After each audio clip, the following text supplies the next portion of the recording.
Fala galera, beleza? Professor Wesley aqui, espero que vocês estejam bem. E nessa aula de hoje de História, a gente vai falar sobre Atenas, cidade da Grécia Antiga, né, muito famosa pelo conhecimento, pela filosofia e por outras questões também. Vamos lá então? A cidade de Atenas, na Grécia Antiga, a polis de Atenas, fica situada na chamada Península Ática. Ela se destacou pelo comércio marítimo, principalmente de cerâmica, vinho e azeite, e foi um centro mercantil muito importante, né?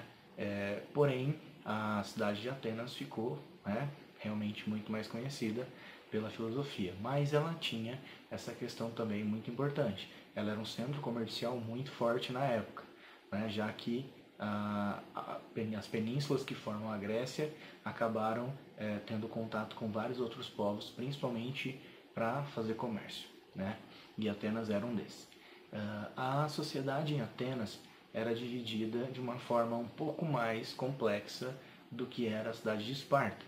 Em Atenas haviam os eupátridas, né, que eram aristocratas, ou seja, eles eram donos de terras, que eram ricos e participavam da política, e eram eles que ocupavam os cargos políticos. Então, eles tinham uma educação um pouquinho diferente, né? Eles tinham uma educação mais voltada para o ensinamento teórico, né? Para retórica, para matemática, também faziam exercícios físicos, também participavam, né? Também eram parte do exército, mas a formação principal deles era para serem governantes. Então havia uma preocupação maior em questões como retórica, como a matemática, e, né, isso vai diferenciar Atenas aí de outras cidades como Esparta, por exemplo. Então os eupátridas eram principalmente descendentes dos jônios. A cidade de Atenas ela foi invadida pelos jônios, né? Lembra que a gente falou na outra aula de Esparta? Esparta foi invadida pelos dórios, Atenas pelos jônios. E esses eupátridas eram principalmente descendentes desses jônios. O restante da população ficou dividida em grupos um pouco diferentes, né? A sociedade ateniense era um pouco mais complexa do que a espartana. Então haviam os georgóis, que eram pequenos proprietários de terra, que não eram os mesmos descendentes, né, dos eupátridas, então eles eram outro grupo social. Haviam os demiurgos, que eram comerciantes e artesãos, e haviam os trabalhadores pobres, que eram chamados tetas. Né? Então a sociedade espartana, muito simples, igual a gente viu, e a ateniense um pouco mais complexa. Esses tetas, eles eram os trabalhadores pobres da própria cidade. Porém, Atenas também conseguiu escravos, e aí esses escravos entravam para complementar. E aí, em Atenas, havia a escravidão por conquista, né, por conquista de prisioneiros de guerra, e também havia a modalidade de escravidão por dívida. Essa questão da escravidão por dívida também vai ser bastante importante na história de Atenas. Homens livres acabavam muitas vezes se tornando se tornando escravos durante um tempo para pagar dívidas. Então, em Atenas, se alguém não pagasse uma dívida, ela podia se tornar escravo durante um tempo para poder pagar essa dívida e depois retornava ao status de homem livre, né, com todos os direitos que tinha da sua posição social. Então, havia essa, né, diferenciação aí de Atenas para outras cidades. Lembrando que a Grécia Antiga tinha cerca de 160 polis e cada uma delas tinha suas próprias regras, sua própria sociedade, sua própria economia, sua própria política, né, sua própria fórmula política. Então eram cidades-estado, eram cidades independentes umas das outras, mas que unidas formavam a chamada civilização grega, né, uma cultura que as unia. Né. Na Atenas, a mulher ela não tinha direito a nada, ela era totalmente submissa ao homem, ao pai, depois ao marido. Se o marido morresse, ela voltava aos cuidados de um irmão ou mais velho ou do próprio pai. E até que, quando o homem recebia uma visita em casa, as mulheres em Atenas ficavam num cômodo que era só delas, ficavam meio que trancadas lá, esperando a visita ir embora. Esse cômodo era o chamado gineceu. né? Então era o cômodo só das mulheres, era o gineceu.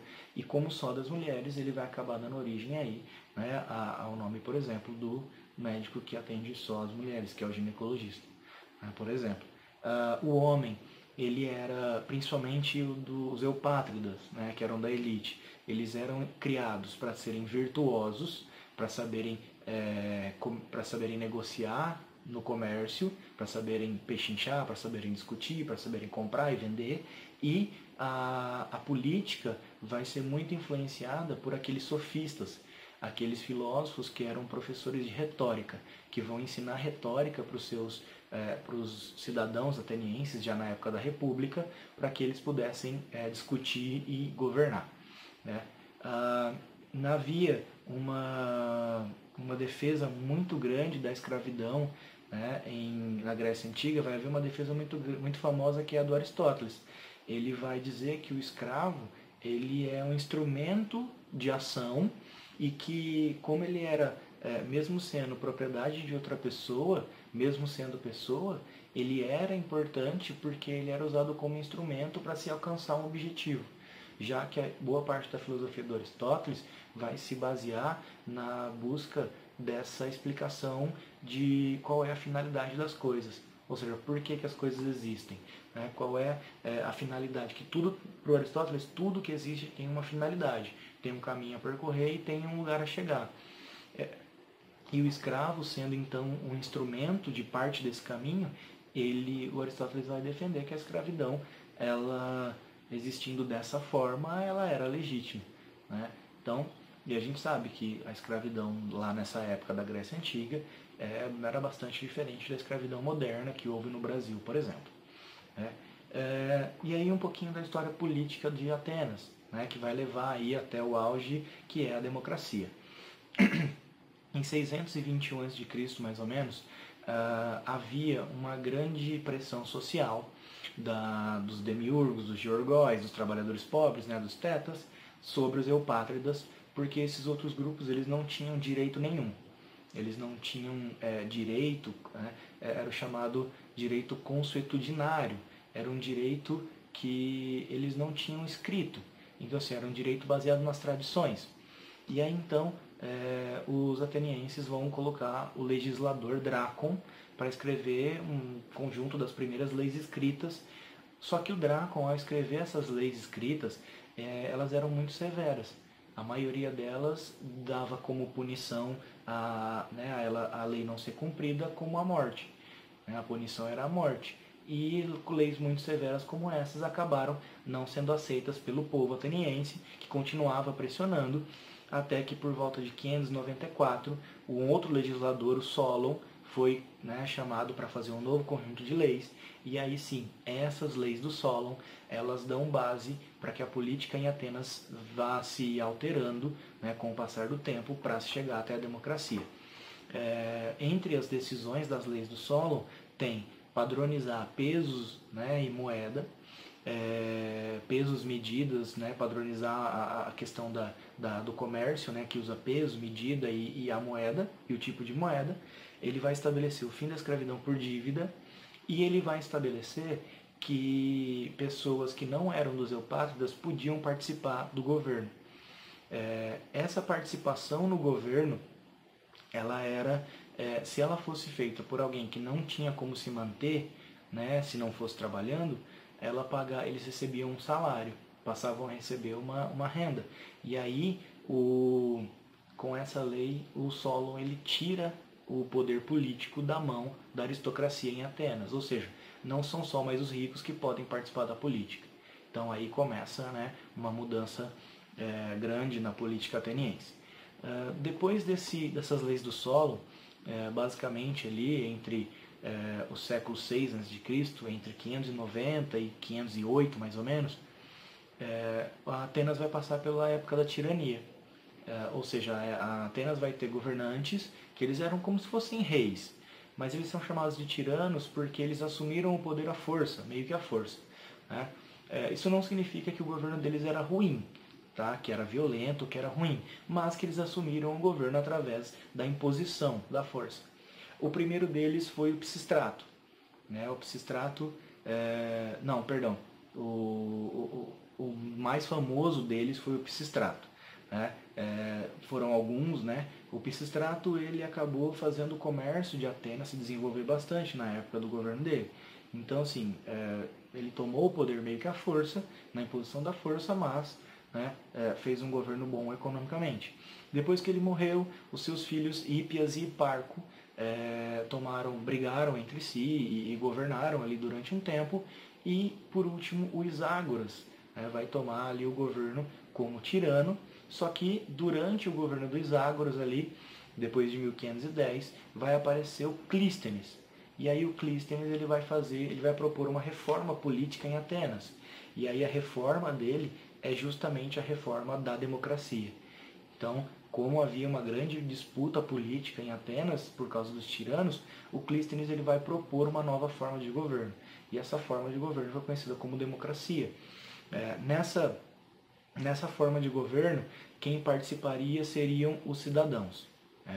Esses cidadãos eles seriam homens maiores de 21 anos, nascidos em Atenas, com pai e mãe nascidos em Atenas. E é óbvio que isso restringia para um pequeno número de habitantes de Atenas a participação na política. Porém, essa democracia é considerada aí, né, o germe da nossa democracia atual. Da nossa democracia moderna. É óbvio que a condição de cidadão mudou, mas né, é o germe da nossa democracia atual. A questão do pagamento para cargos públicos vai ficar mais intensa nessa época, então pessoas de outros grupos sociais vão ter mais chance a alcançar o governo, porém tinham que atender a essa característica. Serem homens maior de 21 anos, nascidos em Atenas, com pai e mãe nascidos em Atenas. O que excluía os estrangeiros, o que excluía uma grande quantidade de pessoas. Havia, em Atenas, os metecos, como eram chamados os estrangeiros, eles eram um grupo social à parte, porque eles não tinham direito a nada. As leis feitas pelo Drácon, pelo Solon, não se aplicavam a eles. Então eles eram um grupo à parte. E aí, depois do Clístenes, o Péricles, governante grego, ele vai consolidar essa forma democrática de governo com essa ideia de cidadão restrita, e Atenas passa a ser realmente totalmente democrática. E aí essa vai ser já na época já vai ter entrado no século V a.C., que é o século de ouro, que é a época em que Atenas vive o seu auge, o auge da sua história como cidade-estado. Ainda com relação ao governo de Atenas, havia a Eclésia e a Bulé, que era um governo de mais ou menos 500 representantes do legislativo, então eles discutiam sobre as leis, então formados pelos cidadãos. Havia o Aerópago, que era um grupo de cidadãos mais voltado para o judiciário, e uma das formas mais comuns de julgamento na Grécia Antiga era a pena do ostracismo. Era o julgamento do ostracismo. Funcionava que uma pessoa ela era julgada por cerca de 10 mil pessoas, 10 mil outras pessoas, e cada pessoa que julgaria, que daria um voto, ela ganhava uma concha, um pedaço de ouro, como se fosse um caco de telha, assim, um pedaço de tijolo, de pedra, para poder marcar o voto dela, para poder marcar o nome da pessoa. Se o nome dela aparecesse uma determinada quantidade de pedras, as pessoas estavam considerando ela culpada, e aí então ela era expulsa da cidade pelo menos por 10 anos, e tinha os seus bens recolhidos. Então assim, o ostracismo era uma forma de isolamento, de punição que eles tinham, diferente de punir a morte, diferente de outras punições. Tá? Então a história de Atenas gira em torno disso. Tá? As principais questões da cidade de Atenas giram em torno disso. E aí na próxima aula a gente fala sobre o período clássico. Ok? Um abraço, é isso aí.